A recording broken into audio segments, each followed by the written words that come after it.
I'm Vinnie Politan. The subject of my investigation, the Delphi murders of Abby Williams and Libby German. Richard Allen was accused and convicted in the trial last year, but now some of the evidence is finally being made public. Here's the story. On February 13th, 2017, best friends 13-year-old Abigail Williams and 14-year-old Liberty German set off for a hike on the Monon High Bridge in Delphi, Indiana. They never came home. The next day, their bodies were discovered in a wooded area nearby, sending shockwaves through this quiet community. But amid the horror, a chilling clue emerged. A grainy 43-second video taken by 14-year-old Libby on her cell phone. The video captured a shadowy man in a blue jacket and jeans approaching the girls. His voice low and commanding, uttering a haunting phrase, "Guys, down the hill." This brief recording, forever etched into the investigation, became known as the Bridge Guy video, an eerie fragment of the girls' final moments. Years passed with no arrest, but the video kept hope alive. Then in 2022, Richard Allen was arrested and charged with their murders. The haunting footage remains central to the case, a chilling reminder of the evil that lurked in Delphi that fateful day.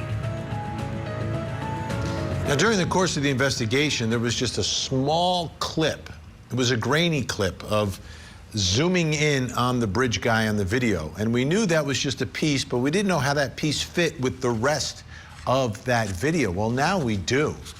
Folks who were at the trial got to see it briefly in court, but now we can watch it, examine it, and really break it down to try to understand it, because it's such an important piece of evidence and such an important piece of the story of what happened to Abby and Libby. So I'm going to play for you a few times tonight, more than a few times, but let's begin once. Let's watch it all the way through. And again, watch and listen at the same time, right? So you want to see what you can tell from the video, but you also want to understand what you can hear, because there are apparently 3 people potentially speaking in this video, which is Abby, Libby, and the bridge guy. Let's watch and listen.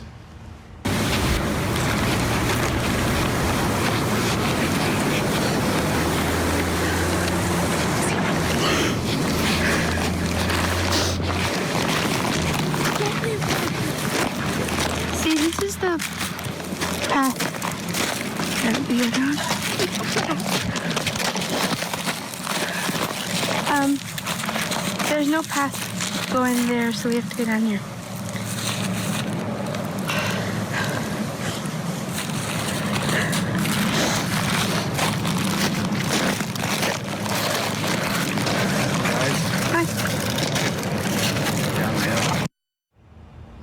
Right at the end, you can hear down the hill very clearly, right? But there's a lot of other things that are said. And it's kind of faint, and there's some other ambient noise, the crunching of the ground, that makes it difficult. And that brings us to the first question in our investigation. And it's not about what we're seeing, but what is being said in the video. The words are important.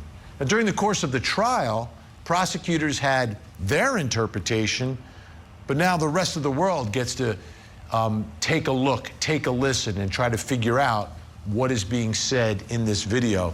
And we've got a lot of help tonight. Joining me, Court TV senior producer who's covered this case from the beginning and was in the courtroom for the trial, Barbara McDonald. And also joining us, the host of the True Crime Podcast, you got to check it out, Deviant, Dan Semitovich is with us as well. Thank you both. First, Barbara, seeing that video and listening to that video, and without getting into the words of it, but just like 0 to 10, when you listen to it, as we just played it, how clear is it to you, someone who has covered this case and knows everything about this case from the beginning? It's remarkably clearer than what was released by law enforcement, which surprised me. There are words spoken in this clip that I cannot make out. Maybe I have bad hearing, but I cannot make it out. but there are parts that are much clearer and sharper, including the video, than what we were led to believe. We had always been told it was a very low quality video that was very grainy and they couldn't do much to clean it up, but it doesn't appear that way here. No, it's shockingly clear, the video. The audio, on the other hand, I think needs a little bit of help. And Dan, we received some of that enhanced audio from you. So why don't you explain to us sort of the process? So you get this video with this audio.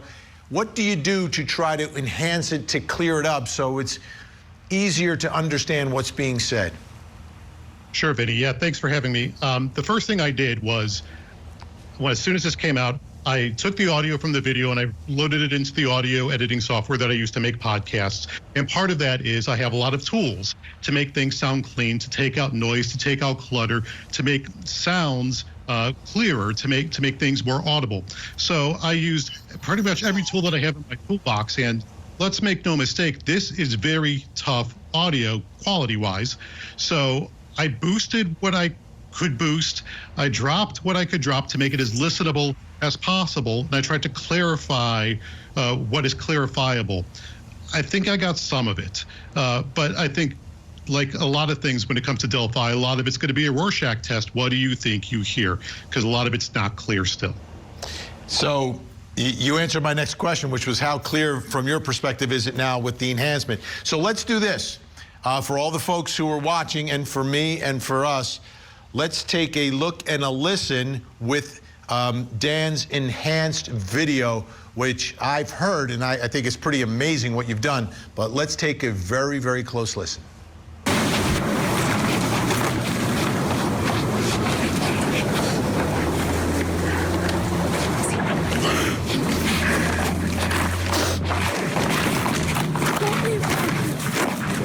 See, this is the path that we are on.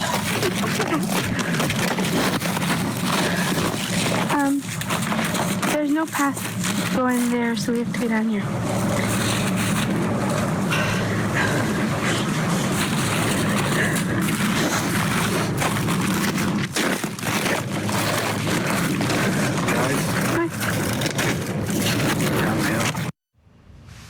Okay, Dan, as you're going through this process, obviously you're listening to it over and over and over and over again over the course of hours, I'm sure. Yes. From your perspective, what do you hear, and is there anything that you're like, I'm not quite sure? Yeah. So what I first hear around 7 seconds into the video, I hear some whispering, and I'm pretty sure that it's Abby. It's Abby as she's approaching Libby on the bridge. And what it sounds to me like some sort of variation of a question: is he running, or is he near? Something like that. It's is what I'm hearing. And then shortly after that, you hear not words, but sort of the how Abby sounds. She's either out of breath or agitated, fearful. It depends on how you interpret it. And then as she's walking by Libby in the video, it sounds like she's saying something like, he's definitely running, or something like that. That's how I hear it. Then we have Libby talking about the path itself. And I'm sure we'll get into that and why that is significant, that she's talking about how to get down the path. But another thing that is very interesting is what I don't hear. The one thing the prosecution said was the word gun was said, and there was a sound of a gun racking. I listened over, and I listened over, and I listened over, as you mentioned. I did not hear that. The closest thing I have heard to a gun potentially racking is after the word guys is said by Bridge Guy, and there's a possible mechanical sound there, but it could just be branches or gravel.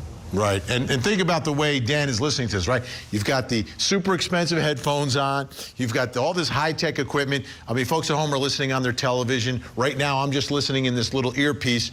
It's a slightly different experience.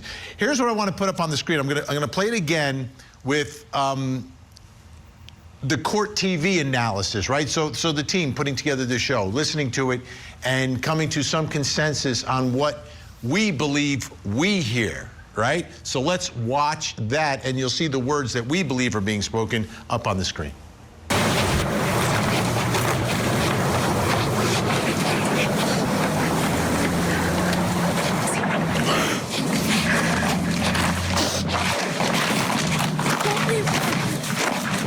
See, this is the path that we are on.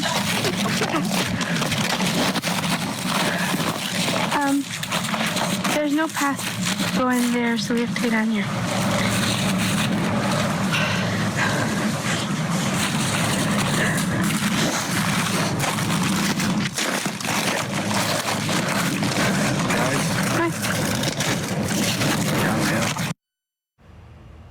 All right, Barbara, let me ask you, the one part to me that we couldn't come to any consensus on is when she's running by and something is said. To me, that is probably extremely important, but I don't hear. Do you hear anything there, Barbara? I heard it differently in Dan's version of the audio tonight. And I think I agree with the team that she does first say something to the effect of, "Is he right there?" And then I think she says, "Oh my God, he is right there." Because she's walking on the bridge, which we all know requires your focus and attention, especially for Abby, who hadn't crossed it before that we know of. Libby was a little bit more familiar with walking on that bridge. Abby appears in the still photo as well as the video to be really looking down, paying attention to where she's putting her feet. And that's how I hear it. Okay, Dan, what I'm going to do now is I'm going to play the video again. But what we did is we put up the words that prosecutors talked about and witnesses talked about during the course of the trial on what they believe they hear in that video. Then I want to get your take on what you agree or disagree with from that. So what we're going to play for you right now, folks, again, is the same video. We're still using the enhanced audio, but what the words you'll see are the words of the witness who testified at the trial about what they believe is being said here. Again, prosecution witnesses. Let's watch.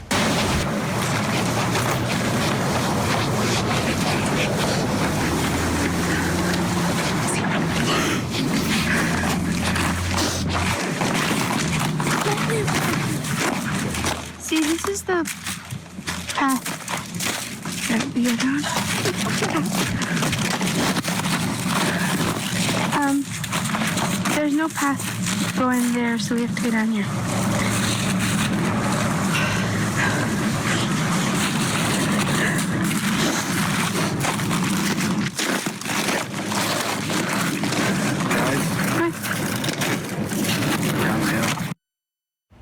All right, Dan, what are your thoughts there about what prosecutors are saying is being said? I don't hear that be a gun. I think everything else is reasonable to interpret as those words on the screen depicted, but I do not hear that be a gun. That is that particular point where they attribute that be a gun is maybe the most difficult piece of audio to make out. I've listened to it a lot. I'm not getting that. And I heard that was what was being said. And so I was listening out for it, and I just did not hear it at all. I don't know how they got it. Don't hear the word gun. And what's interesting, Barbara, from my perspective is if that is what she is saying, Libby doesn't seem to be impacted by it. Like, no. And it's also a weird phrase, that be a gun. Yeah. Just is, and perhaps it's, the shock of the moment or whatever, and words just come out of your mouth. But it is a weird phrase, and I don't hear it in the video either. all right, here's the good news. Barbara and Dan are staying with us. Coming up next, what else does this video reveal?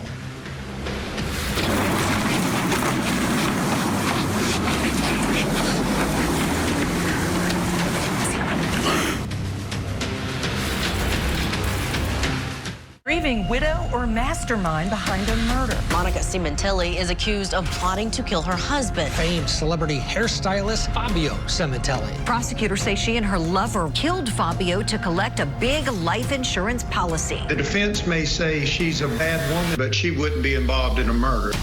It's a whodunit Hollywood story, but will there be a twist that no one sees? The Celebrity Stylist Murder Trial. Weekday mornings, only on Court TV.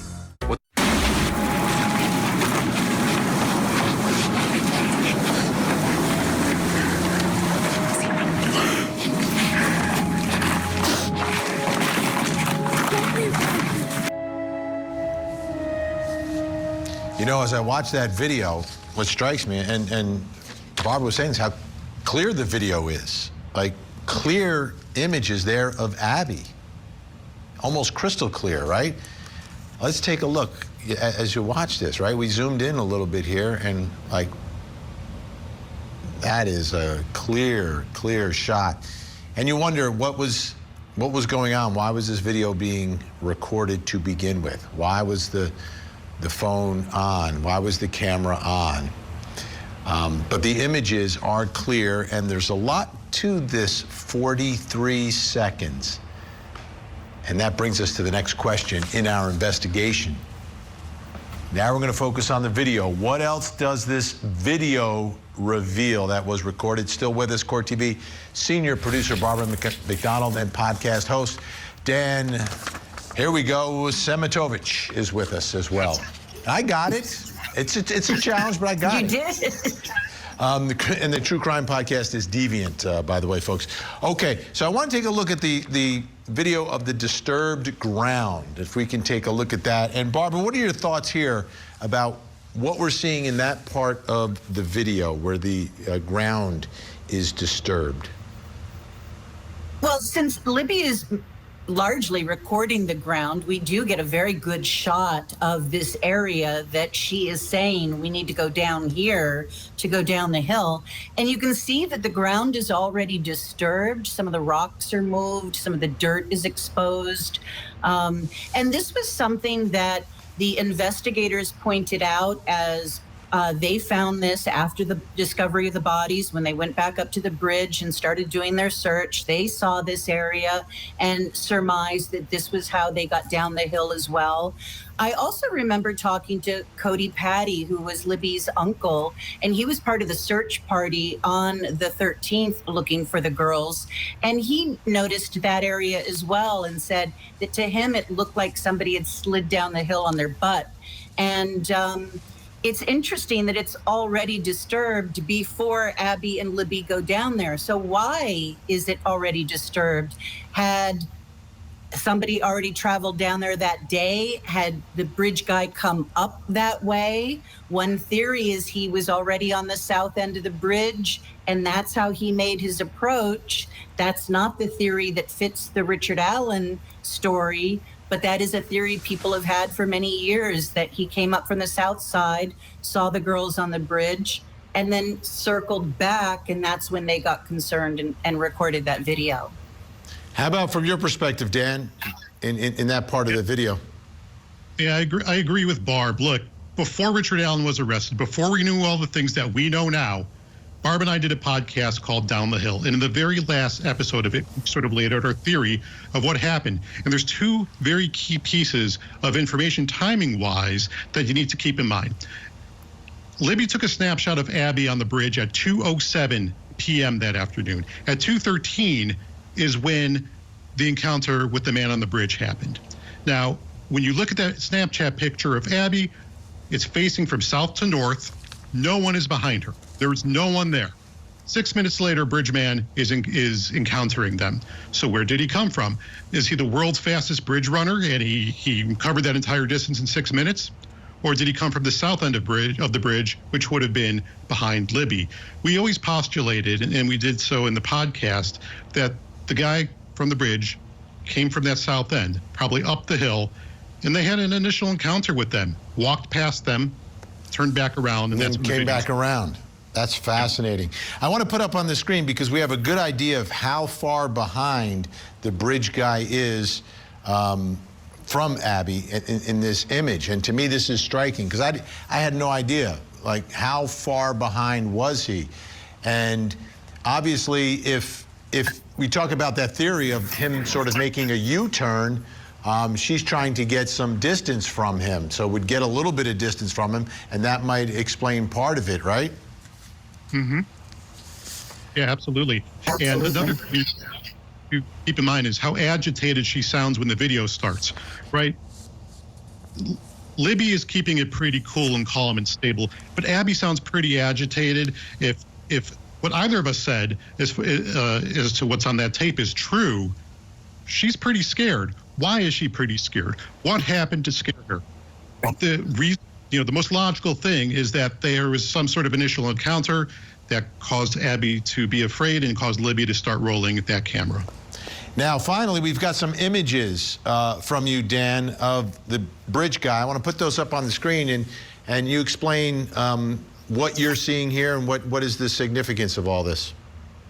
Yeah, Vinny, what I did as soon as I saw this video is I took and as you noted earlier, the video is much more clear than anything we've seen before, which is pretty odd. Right? It's pretty odd that we got a less than clear version, and this is the original. So I took a screenshot of what you're seeing. I zoomed in, and I just did some basic cleaning up of the photo, some very basic cleaning up. And I will be the first to admit I am no Photoshop or cleaning whiz. I'm an audio guy, but I took what is the clearest image today, tried to take some of the noise out, clean it up, do some sharpening, and this is what I came up with after not a lot of work. And to me, it is the clearest picture of Bridge Guy that I've seen. And what I see when I look at this is an older man with a mustache, pure and simple, and a taller man. To me, again, I have the beholder, but my first as soon as I put the photo negative on, my first thought was that's a mustache. Now, RichardAllen did have a mustache when he was arrested. I would defer to Barbara as to whether he had it on that day, but that's a pretty big bushy mustache to me. Yeah, Barbara, are your eyes wide open looking at this image now? Oh, absolutely. And Jan sent that to me last night, actually, and it shocked me at how much clearer it is. The other thing I think a lot of people are commenting on is that the bridge guy looks taller and perhaps thinner than the image that was released by law enforcement. They almost squished it down a little bit more and made him look perhaps a little bit heavier in these images that Dan played with in Photoshop. Perhaps not as chubby. He's definitely wearing some heavier layers on top, but perhaps not as chubby as maybe what we had thought for many years. Yeah. I mean, I think I see a mustache too. All right. Again, Barbara and Dan are going to stay with us. Coming up next, folks, what is down the hill?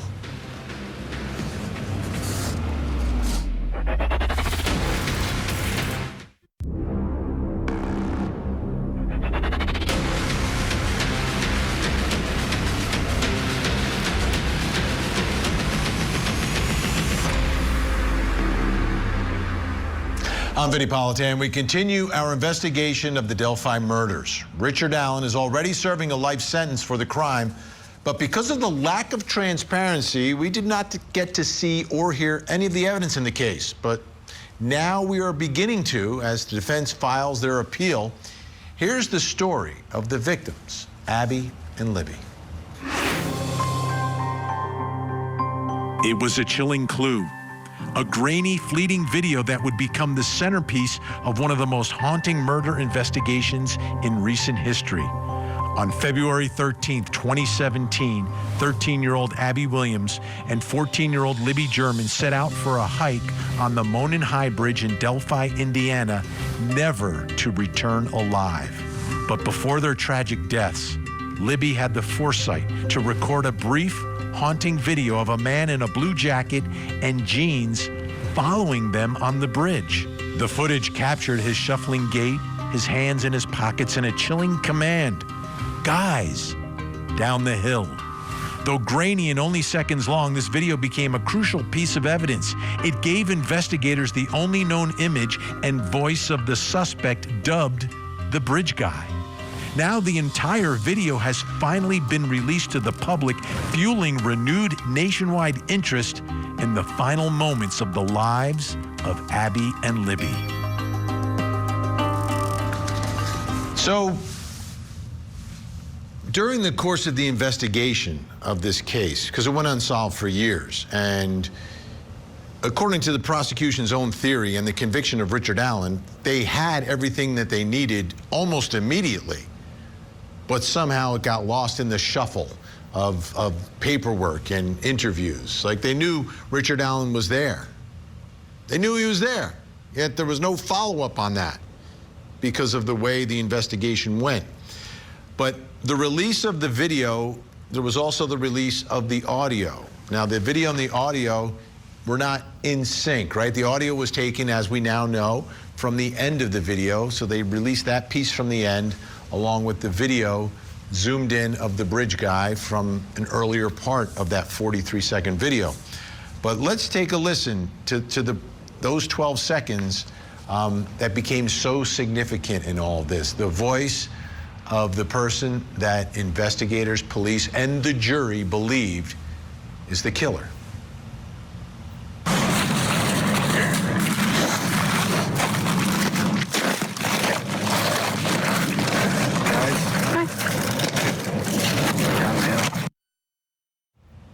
And that brings us to the next question in our investigation.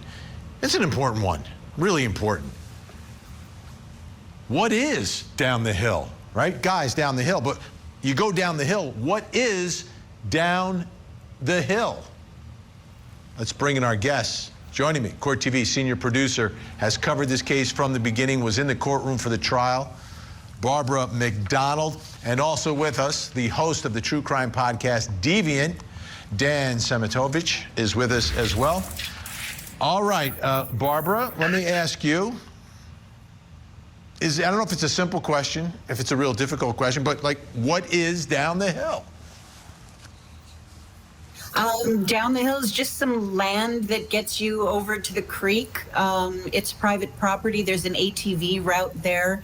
But I think we have a map we want to show that gives you an idea of the general area where all of this happened, right? So the girls are walking south on the Monon High Bridge when that video was recorded, that 43-second video. And the bridge ends at the access road that goes to Brad Weber's property. And he was one of the witnesses. He drove that white van that may have spooked RichardAllen, that caused him to change course during his attack.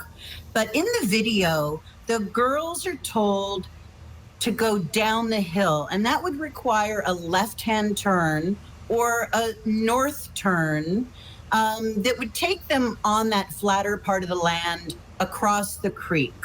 And their bodies were found on the other side of that creek, just south of a cemetery, and that's Ron Logan's property where their bodies were. The other interesting thing is about a half a mile away is Abby's home on the same road that leads to Brad Weber's house. So from this south end of the bridge, even though it's all largely private property, there are places to go. And then if you go down the hill, you end up at that access road. You go down a second hill, you'll end up at the same level as that creek. So what's interesting, what you're saying is you cross the bridge, and that's where they are in this video. They go one way, it's where they ended up being found dead. But if they had gone in the opposite direction down the hill, then you're heading towards Abby's house. Yeah, conceivably. And other homes that there, could have been people home at. So, yeah, there were other places they could have gone other than down that hill. Even from the same level as the bridge, you can get over to the Weber property and some of the other homes without going down from the bridge at all. So, Dan, as we look at that fact in light of the video, and the one thing that struck me about the video is when they're both off the bridge, there's like this time period before we hear guys down the hill, and they're not going anywhere.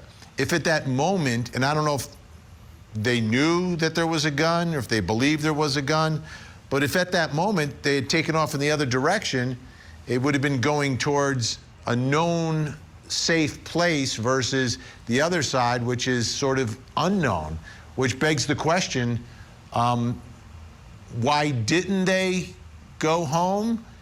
And do you believe they were still on their own adventure? Were they being told what to do? Were they afraid to go to safety? I think at the point where the video starts, they're being told what to do. The original plan was to be picked up by their father in a little bit, and that would have meant they would have gone back the way they came if they had stuck to their plan. One thing we learned about, and that we really see clearly in the video, is Libby talking about the path. You know, this is where the path is. This is where we have to go down the hill. And this is before we hear the words down the hill, which again leads me to believe there was some sort of encounter, some sort of discussion before this video started, because she's right before he says, guys, down the hill, she's talking about getting down the hill. Why? Why is that? They're clearly thinking about it. They were clearly planning on it.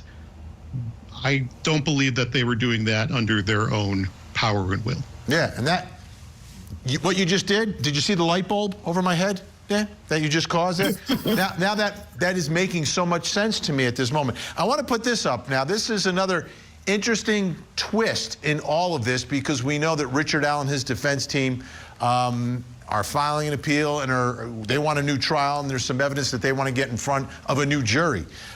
These are handwritten notes from Sergeant Hansard's interview with a man named Reese Davis on June 21st, 2017. This is Ron Logan. Remember, they were found on his property. Ronald Logan's alleged confession. Talking about knowing one of their dads. One of them wanted to turn around, grabbed the youngest's shoulder. It's okay. Oldest freaked out. Animals, walked with them, willing to go check out the horses. He told them he had rabbits in a barn. Walked through the trail in the woods. The oldest was paranoid, didn't want to go. The youngest wanted to see the horses. Pulled a box cutter out, slit the oldest one, hit an artery. Youngest was scared, took little girl with him for a while, never said where. So, Barbara, what does this alleged confession of Ron Logan mean to you, and in light of everything else that we are discussing here? Well, you know, at the time he had horses, he had rabbits, and he was quite proud of all of his animals. His animals were all very special to him. This is a picture of Ron Logan that I received from a friend of mine who visited his property in 2020, and she took these images, and she went into his barn. This is his yard. He had pygmy goats, and in his barn he had special varieties of chickens and rabbits that he raised for food. But he talked about his rabbits a lot in my conversations with him over the months, and it was interesting. I had some statement analysis done on many of the things he told me, and there was some attention given by the analysts of his statements about his rabbits and the way that he described them, because he talked about them having polka dots and being red and white spotted, descriptions of rabbits that you don't typically hear. But he really loved those rabbits a lot, even though he did raise them for food. When I heard that Reese's story was that Ron had offered to take the girls to look at the rabbits, that kind of sent a chill up my spine, quite honestly, because that was an offer he had made to me as well, and I've heard him make to other people too, to come and look at his rabbits. He was very proud of all of his animals. Wow. A lot of this stuff is just, right? Okay, Dan Semitovich, Deviant is the true crime podcast. Obviously, anyone who's watching this show, You want to get even deeper into all of this, you've got to check that out. Thank you so much, Dan. Great to have you on. Subscribe and listen. Yeah, absolutely. Barbara's sticking around. Still to come. Does this video in any way help RichardAllen?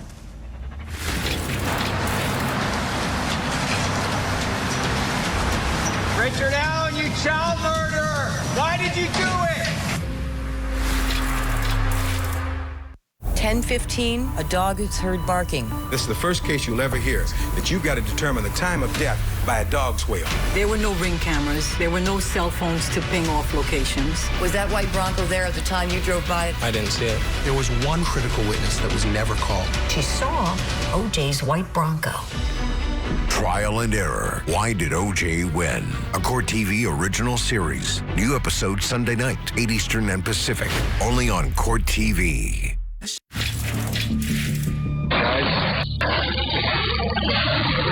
And the judge did find probable cause for an arrest of RichardAllen. RichardAllen, you child murderer! Why did you do it? Guilty on all 4 counts, unanimous by this jury. I knew we would come to the day where we could say today is the day, and we reached it. Without this verdict, we would have been lost still, and it would have been a heavy load that a burden that we couldn't carry. Incredibly dramatic, but we didn't at least get to see the trial. You had to be there in person, and it was limited seating also. Okay, so take a look. This is from the probable cause affidavit for RichardAllen's arrest, and in it they talk a lot about the video. The video recovered from victim 2's phone, a still photograph taken from the video, and the Guys Down the Hill audio was subsequently released to the public to assist investigators in identifying the male. Detective Blank, along with other investigators, believe the evidence gathered shows that RichardAllen is the male subject seen on the video from victim 2's phone. Okay. But now we're seeing the whole thing, at least the public is seeing it. The jury got to see it in the courtroom. We're getting to watch it, analyze it, break it down, listen to it, enhance it, and everything else. And that brings me to the next question in our investigation. Does this video help RichardAllen in any way?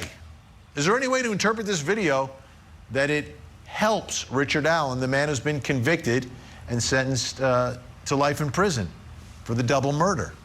Still with us, Court TV senior producer Barbara McDonald, and joining us, the attorney who goes by Lawyer Lee. You know her on YouTube. She was in the courtroom for the whole trial. Lee Wallace is with us. Great to have you. Lee, let me ask you right out of the box, is there any way to now look at this video and the way it's being enhanced and broken down and figuring out every frame of it, any way to interpret it that it helps RichardAllen? I think there are a couple of ways. The number one issue has been, is there a third-party culprit? That's what the defense has argued all along, is that somebody else did it. They should have been allowed to present the evidence. So to the extent it suggests that maybe somebody else was there, it can add fuel to their argument that somebody else could have been involved. And one way that happens is when you see Libby across the bridge, she's already talking about going down the hill. When the bridge guy is pretty far back on the bridge, Abby's still on the bridge, and she's already talking about that. That suggests that whoever is on the bridge isn't directing them down. Could have been earlier, or it could be that they were there for a purpose. And that's one of the arguments the defense has made all along, is that they were there maybe to meet somebody, maybe because of the Anthony Schatz catfishing that had happened with Libby earlier. That's a very interesting interpretation. I want to take a look at this, some recent filings from RichardAllen's defense. He's appealing his conviction. The defense officially filed the appeal just recently. A motion to reconsider. The defense claims the prosecution let Brad Weber testify that he got home earlier than he did to confirm Allen's confession to the prison therapist. They say the state was in possession of video showing Weber arriving home later than the time he testified to. That could be very significant. And then what we've been talking about in the prior segment, letters from inmate Reese Davis, an important part of this appeal. The defense is focusing on letters from this inmate, Reese Davis, they believe proves that Allen is not guilty. Davis has alleged that Kagan Klein and Ron Logan both confessed to him.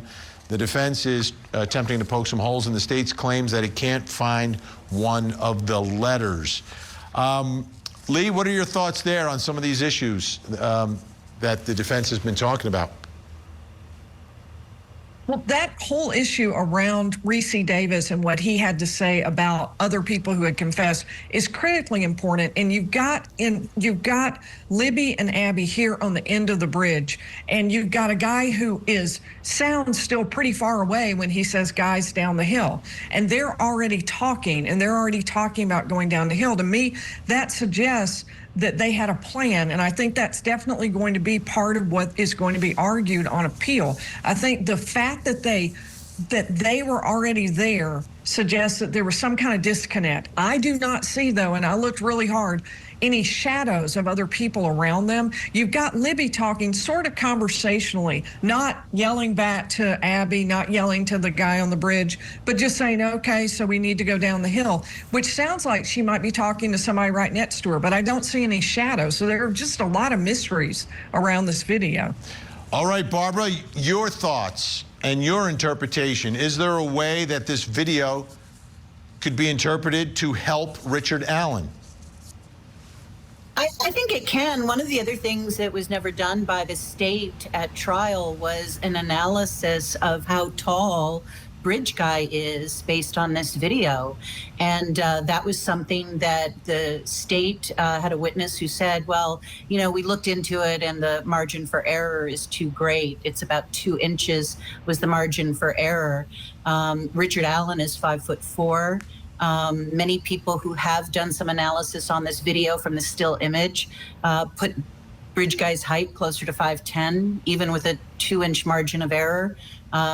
That may not be Richard Allen. And if the defense is able to find an expert who can credibly tackle that, that could be one point. But also, you know, I think this video is out now. It's been out for over 24 hours. Lots of people are looking at it, and it seems to cement where you already fall in what you think happened out there. If you think it's Richard Allen, people think this video supports that.